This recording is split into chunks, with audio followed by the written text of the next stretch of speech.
Bigfoot videos here today. So we had the pool filling up all night last night, and that's probably about 2 foot full as of right now. So got a little bit more. Once it's completely full, the sides of this pool will, for the most part, straighten out.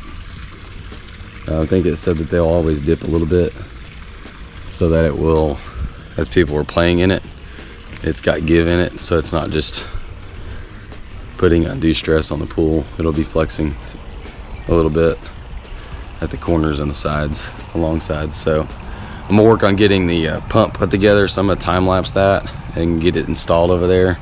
I didn't film it last night, but I installed this jet.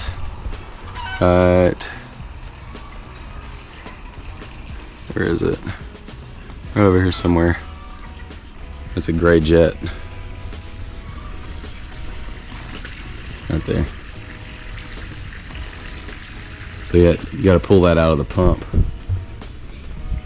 and then install it. So like, share, and subscribe helps get to 500 subscribers, and we're gonna go for 1,000 and then 1,000,000. If you have any questions, put them in the comment section. All right, here I go.